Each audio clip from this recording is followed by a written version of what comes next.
Before we wrap up this conversation, I want to thank all of you for this insightful discussion. And as we come to the end of the hour, I'd like to finish the way it began with a tour de table. The intention for this podcast is to help each of us to become the self-authoring leader of our lives through meaningful action. So let's pass the mic and share what any last reflection or any reflection that actually have emerged from our conversation, or any last thoughts that you feel was left unsaid that you'd like to leave us with. And I'll start by sharing my own takeaways to give you a moment to collect your thoughts. So first of all, I found this conversation really interesting. We can talk about brand in so many different ways. I think this discussion of connecting brand and trust is a fundamental, critical issue that a lot of organizations do not want to address because it is so sensitive. It really connects to their own vulnerability. But I think there's an urgency to address brand and trust. And to me, from what I've heard, I'm going to take away this idea that it's first about letting go our stories that we're so proud of, that may have created a sense of belonging within the employees when it's done well, but is certainly not relevant and meaningful to the customers. And converting and transforming those stories into a narrative that becomes an open invitation for people to capture and modify, which ultimately creates a sense of belonging into the customers through what you said, Michelle: contribution, community, and an heroic cause. I think is something that I want to explore a little bit more, and I'm already thinking of a few customers that I'd like to bring this topic to them. I don't know how they're going to react because it's not, usually we ask marketers to do and not ask too many questions. But I think it's our role as marketers and leaders to start asking fundamental questions. And I think this second thing that I'll take with me is in light of those KPIs that unfortunately that's all we have today in most organizations, to bring people together and agree on where we want to go and how we're going to measure if what we're doing is successful. Asking the question of what has to be true can actually lead, and that's really more my intuition talking, it could lead to a new set of KPIs. And KPIs are just data points, right? And those data point doesn't have to be necessarily numbers. It could also be something else, some sort of action, some sort of something that emerges. But I think it's a beautiful question to ask. And I've never heard of that. So thank you so much for this. Mm-hmm. So why don't we continue with this tour de table and have you, Michelle, any last thought, any reflection, things that have emerged during this conversation that I want to leave us with? Wonderful conversation. And beautiful alignment and coming from different directions. So that's really nice.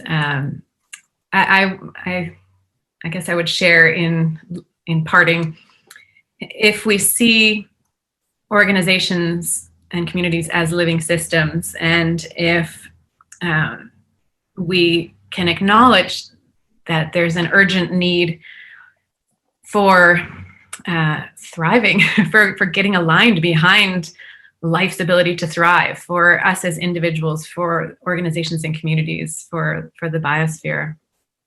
And really it's a need for healing.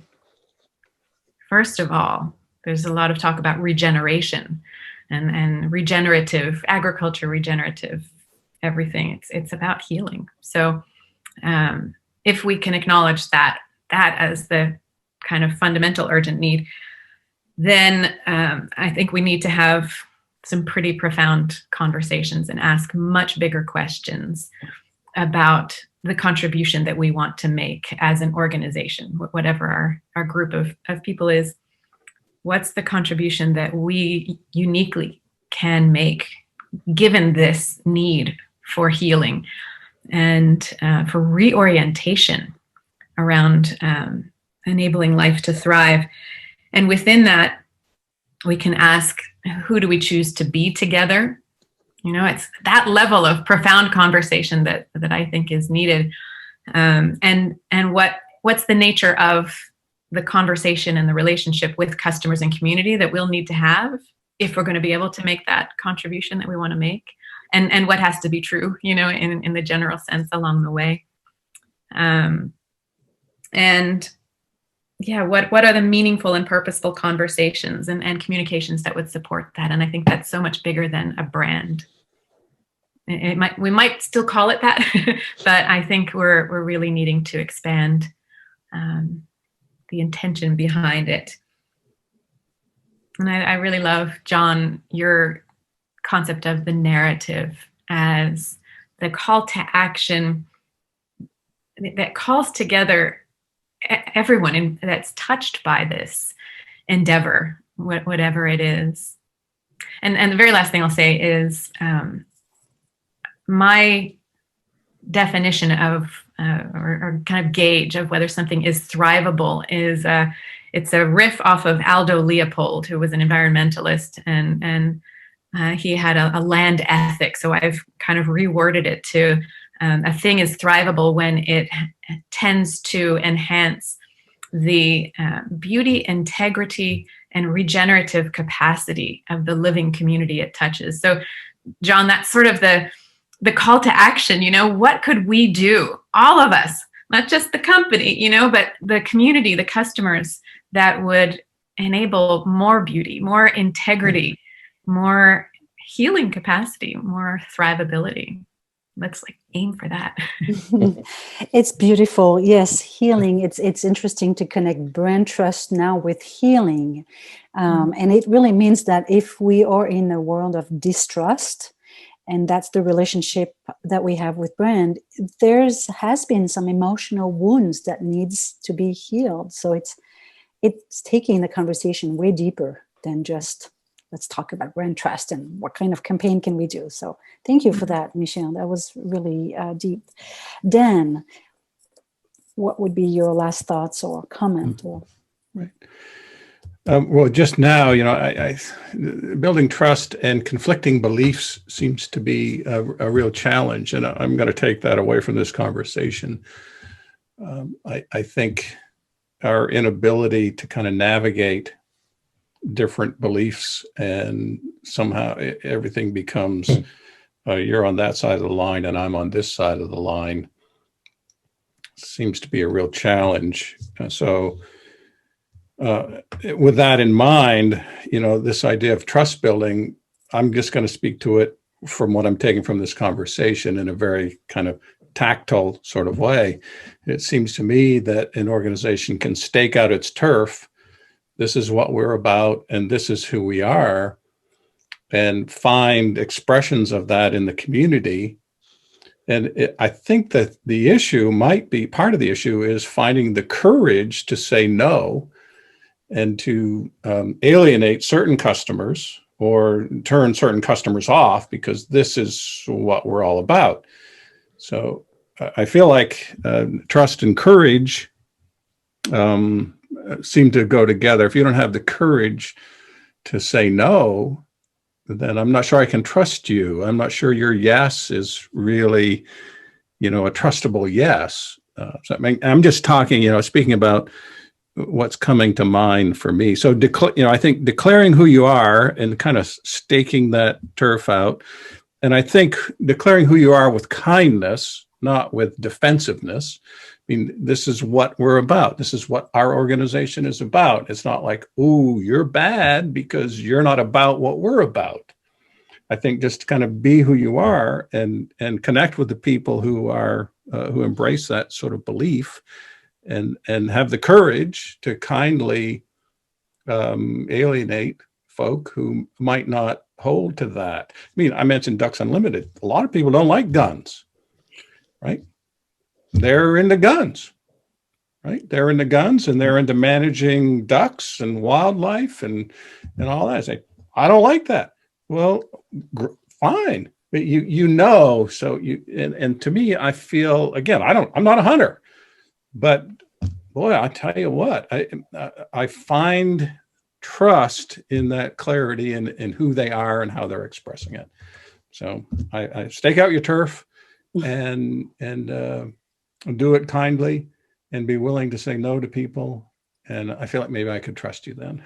Right, right. So finding our truth takes courage in a way, whether it's as an individual or as an organization. Thank you very much. That was another insightful snippet of it. Wonderful. John, I'm just going to let you complete this discussion and add any last thoughts or any comment you'd like. Well, thank you. This discussion will never be complete. We've just started, and a lot more to go. But I think I started my comments with the notion of mounting performance pressure in this big shift.